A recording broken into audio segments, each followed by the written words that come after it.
Coba bayangkan, seseorang berdiri di tengah padang luas pada malam hari. Tidak ada cahaya, tidak ada bulan, tidak ada penunjuk arah. Ia hanya ditemani pikirannya sendiri. Ia mencoba berjalan, tetapi semakin ia melangkah, semakin ia bingung.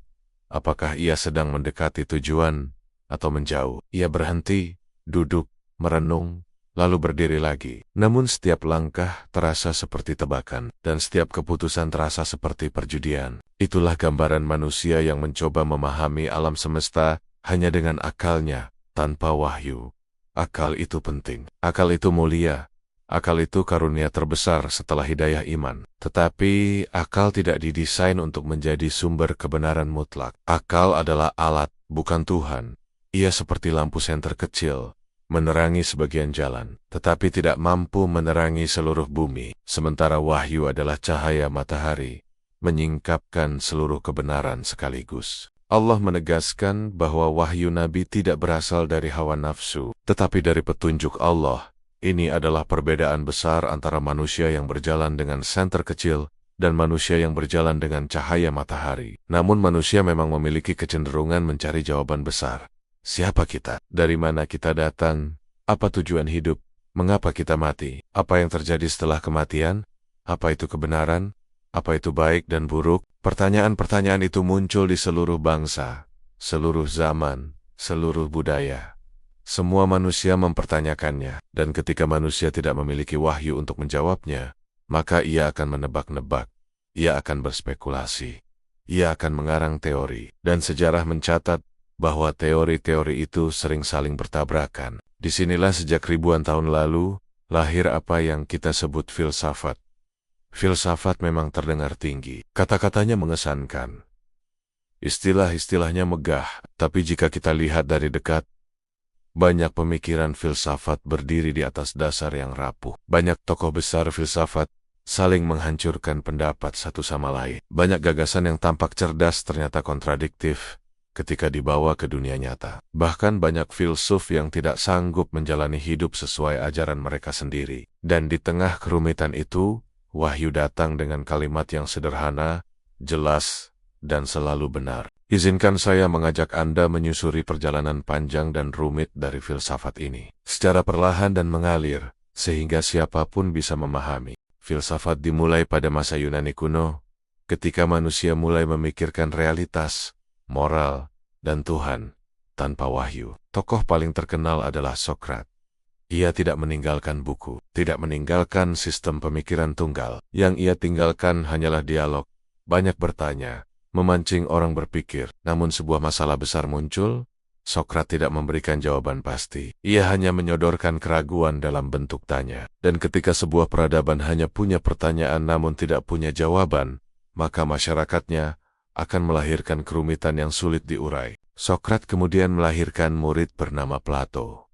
Plato mencoba memberikan jawaban. Ia memperkenalkan gagasan tentang dunia ide, realitas kesempurnaan, dan bentuk ideal. Namun konsep tentang Tuhan, menurut Plato sangat kabur. Tidak jelas sifat-sifatnya, tidak jelas kehendaknya, tidak jelas hubungannya dengan alam. Ini membuat banyak orang memahami Tuhan bukan sebagai zat yang nyata dan berkehendak, tapi sebagai konsep abstrak. Plato lalu melahirkan murid bernama Aristotle, tokoh yang sering diagungkan di universitas. Aristotle menolak gagasan Plato dan menggantinya dengan konsep Tuhan sebagai penggerak yang tidak bergerak. Sebuah konsep yang jauh dari sifat Allah yang maha hidup dan maha mengetahui. Baginya, Tuhan hanya menggerakkan alam tetapi tidak peduli pada manusia. Perhatikan, hanya dalam 2 generasi saja, konsep tentang Tuhan sudah berubah drastis. Inilah bukti bahwa akal murni tidak bisa menjadi sumber kebenaran. Setelah itu, muncul 2 aliran besar yang saling bertentangan, Stoik dan Epikurean. Stoik mengajarkan pengendalian diri, menerima takdir, menahan emosi. Epikurean justru mengajarkan bahwa tujuan hidup adalah kesenangan. Kedua-duanya memakai akal, tetapi hasilnya bertolak belakang. Ini menunjukkan bahwa akal tidak netral. Akal tidak sama antara manusia satu dan lainnya. Akal terikat pengalaman, bahasa, budaya, dan hawa nafsu. Maka sangat keliru jika akal dijadikan satu-satunya hakim untuk menilai wahyu. Waktu berjalan, peradaban berganti. Filsafat memasuki era Romawi, dan kemudian era Kristen. Lalu datang seorang tokoh bernama Plotinus, pendiri Neoplatonisme. Plotinus mengatakan bahwa Tuhan memancarkan alam seperti matahari memancarkan cahaya. Ini konsep yang tampak indah, tetapi sangat berbahaya, karena konsep itu membuat alam seolah-olah adalah bagian dari Tuhan. Ini bertentangan total dengan tauhid, bahwa Allah tidak sama dengan makhluknya. Namun bagi sebagian filsuf, konsep ini terlihat spiritual. Mereka tidak menyadari bahwa ini hanya fantasi akal yang tidak berdasarkan apapun. Berabad-abad kemudian, filsafat barat memasuki era modern. Muncullah René Descartes, yang terkenal dengan ungkapan, "Aku berpikir, maka aku ada." Kalimat itu terdengar puitis. Filsafat modern menjadikannya slogan. Tetapi jika kita telusuri logikanya, kalimat itu rapuh. Keberadaan manusia tidak bergantung pada pikirannya. Bayi yang belum mampu berpikir pun tetap ada. Orang pingsan tetap ada. Orang tidur tetap ada. Descartes membangun filsafat modern di atas kalimat yang sebenarnya keliru sejak awal. Manusia ada karena Allah yang menciptakannya. Setelah Descartes, muncul seorang tokoh lain bernama David Hume. Hume membantah Descartes dengan ajaran skeptisisme. Ia meragukan sebab akibat, meragukan moral, meragukan realitas. Jika ajaran Hume benar, maka tidak ada sains, tidak ada ilmu, tidak ada logika. Tetapi anehnya, banyak orang modern bangga menyebut diri skeptis. Padahal skeptisisme ekstrem hanya menghancurkan kemampuan manusia berpikir waras. Kemudian muncul Immanuel Kant yang ingin memperbaiki kekacauan sebelumnya. Kant mengatakan bahwa akal manusia tidak bisa mencapai hakikat realitas. Yang bisa kita pahami hanya fenomena, bukan noumena. Pernyataan ini pada akhirnya membantah seluruh tradisi filsafat sebelumnya. Sejak Kant, filsafat barat sebenarnya mengakui kekalahan dirinya sendiri. Akal ternyata tidak mampu mencapai kebenaran yang sejati. Namun meskipun demikian, jutaan orang sampai hari ini masih menganggap filsafat sebagai cahaya penuntun, padahal pendirinya sendiri mengakui keterbatasannya. Memasuki era industrial dan modern, filsafat semakin kacau. Banyak tokoh muncul membawa gagasan yang semakin jauh dari fitrah manusia. Sebut saja Friedrich Nietzsche. Ia terkenal dengan kalimat Tuhan telah mati. Ia mengajarkan nihilisme. Ia menyeru manusia untuk menggantikan Tuhan. Namun hidupnya penuh depresi, penuh kesedihan, dan akhirnya berakhir dalam kegilaan. Bagaimana mungkin seseorang yang tidak mampu menata dirinya sendiri, mengaku mampu menjelaskan makna alam semesta? Lalu muncul Jean-Paul Sartre, tokoh eksistensialisme. Ia mengajarkan kebebasan absolut. Bagi Sartre, manusia bebas menentukan dirinya tanpa batas. Tetapi dalam praktik hidup, ia tenggelam dalam penyesalan, kecanduan, dan ketidakstabilan moral. Ia tidak pernah menemukan ketenangan yang ia ajarkan. Muncul pula Albert Camus, yang mengatakan hidup tidak punya makna kecuali makna yang kita ciptakan sendiri. Lalu mengapa ia sendiri hidup dalam keputusasaan? Mengapa ia menulis buku tentang absurditas dan kekosongan hidup? Jika hidup memang tidak punya makna, mengapa para ateis berjuang meyakinkan orang lain tentang keyakinan mereka? Jika hidup tidak berarti, mengapa mereka menganggap penting untuk menyampaikan pesan itu? Semua itu kontradiksi yang sangat jelas. Dan hari ini banyak pemuda muslim terpengaruh oleh filsafat barat. Mereka bangga mengutip Nietzsche, bangga mengutip Camus, bangga mengutip Stoik, bangga mengutip Freud, meskipun sebagian besar dari mereka tidak benar-benar memahami konteks pemikiran tersebut. Mereka bangga ketika bisa mengucapkan istilah seperti existentialism, stoicism, nihilism, determinism, padahal mereka tidak memahami apa dampaknya pada akidah. Lebih parah lagi, banyak dari mereka yang mengkritik agama tanpa mempelajarinya. Mereka tidak pernah membaca Al-Quran secara tuntas, tidak pernah mempelajari tafsir, tidak pernah menyentuh hadis syahih, tidak mengenal sejarah ulama, tetapi mereka merasa sudah lebih pintar dari para ulama yang menghabiskan umurnya menekuni ilmu. Ini penyakit intelektual terbesar zaman modern. Allah sudah menyebutkan sifat orang seperti ini. Mereka mendustakan sesuatu yang mereka tidak memiliki ilmu tentangnya. Filsafat pun menimbulkan masalah besar dalam hal moralitas. Karena jika moral ditentukan akal manusia, maka moral akan berubah sesuai zaman, sesuai budaya, sesuai hawa nafsu. Inilah asal-usul munculnya ide seperti Semua kebenaran relatif.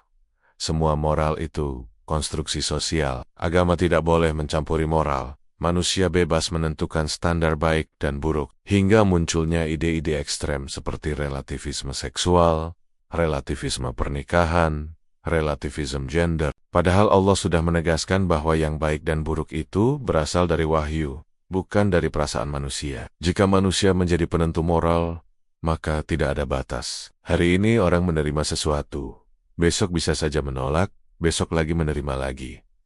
Filsafat moral modern memang seperti kapal tanpa nahkoda. Kita masuk ke bagian yang sangat penting. Mengapa banyak filsuf tidak mampu hidup sesuai ajaran mereka sendiri? Ini sangat menarik. Nietzsche mengajarkan kemandirian absolut, tetapi hidupnya berakhir dengan gangguan mental. Sartre mengajarkan kebebasan absolut, tetapi hidupnya dipenuhi penyesalan dan ketidakpastian. Schopenhauer mengajarkan pesimisme, tetapi ia sendiri tidak bisa mengendalikan emosinya. Tokoh stoik modern sering mengajarkan ketenangan, tetapi mereka sendiri hidup dengan kecemasan. Mengapa? Karena filsafat tidak memenuhi kebutuhan jiwa manusia. Filsafat hanya bermain di permukaan akal. Ia tidak menembus kedalaman hati. Ia tidak memberi ketenangan. Ia tidak memberi makna sejati. Sementara Allah berfirman, hanya dengan mengingat Allah, hati menjadi tenang. Dan ini bukan kalimat puitis, ini adalah realitas. Jika manusia dibesarkan oleh spekulasi akalnya sendiri, ia akan kelelahan. Tetapi jika manusia dibimbing oleh wahyu, ia akan menemukan ketenangan yang tidak bisa diberikan oleh apapun. Sebagian besar kesesatan filsafat lahir dari satu kesalahan besar, menjadikan akal sebagai Tuhan. Akal itu mulia, tetapi ia bukan Tuhan. Akal harus tunduk kepada wahyu, bukan sebaliknya. Ibnu Taimiyah menjelaskan dengan sangat jernih, akal yang sehat tidak bertentangan dengan wahyu yang syahih. Jika tampak bertentangan, berarti akal salah memahami. Dan inilah inti persoalan. Filsafat ingin mengukur wahyu dengan akal. Seakan-akan manusia yang terbatas bisa menilai Tuhan yang maha tak terbatas. Seperti semut yang mencoba memahami tata surya. Seperti ikan yang mencoba mendefinisikan daratan. Seperti anak kecil yang memegang mikroskop lalu berkata ia sudah memahami seluruh dunia. Itu tidak mungkin. Filsafat juga gagal menjawab pertanyaan paling penting dalam kehidupan. Untuk apa kita hidup? Eksistensialis menjawab, untuk kebebasan. Namun kebebasan tanpa arah melahirkan kegelisahan. Nihilis menjawab, untuk apa hidup? Tidak untuk apa-apa, karena hidup tidak punya makna. Tetapi nihilisme justru merusak mental manusia dan melahirkan depresi. Hedonis menjawab, untuk mencari kesenangan. Namun kesenangan tidak pernah bertahan lama. Stoik menjawab, untuk menerima takdir. Tetapi mereka tidak bisa menjelaskan siapa penentu takdir itu. Sains modern menjawab, manusia hanyalah rangkaian reaksi kimia. Tetapi jika demikian, sains sendiri tidak bisa dipercaya. Karena akal hanyalah proses kimia yang tidak punya tujuan. Tidak ada jawaban yang kokoh. Tetapi wahyu menjawab dengan satu kalimat yang jernih. Tidaklah, aku menciptakan jin dan manusia, kecuali agar mereka beribadah kepadaku.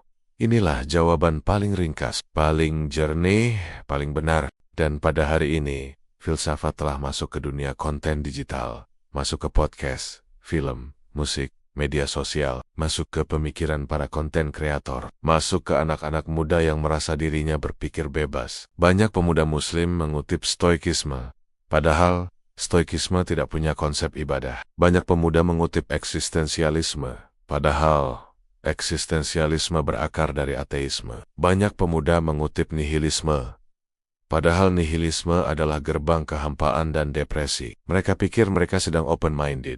Padahal mereka sedang terperosok ke dalam labirin pemikiran tanpa kompas. Maka pada akhirnya, mari kita simpulkan dengan sederhana. Filsafat itu berubah, saling bantah, saling retak, tidak stabil. Adapun wahyu tetap kokoh, tidak berubah, tidak saling bertentangan. Filsafat itu membuat manusia lebih bingung. Adapun wahyu membuat manusia lebih tenang. Filsafat itu lahir dari akal yang terbatas. Adapun wahyu lahir dari Allah yang Maha Mengetahui. Filsafat itu mengajarkan makna hidup dari spekulasi. Adapun wahyu mengajarkan makna hidup dari Dia yang menciptakan hidup. Filsafat itu gelap jika tidak disinari wahyu. Adapun wahyu adalah cahaya yang menghidupkan akal. Akal itu lampu. Wahyu itu listrik. Lampu tanpa listrik tidak berguna. Manusia tanpa wahyu akan tersesat sekalipun ia merasa dirinya cerdas. Sementara manusia yang mengikuti wahyu akan memiliki arah meskipun ia sederhana. Karena kebenaran tidak ditentukan oleh kemampuan akal, tetapi oleh petunjuk dari Allah yang Maha Benar, dan sesiapa yang memegang wahyu, ia memegang cahaya. Sesiapa yang meninggalkannya, ia tersesat dalam kegelapan pemikiran manusia.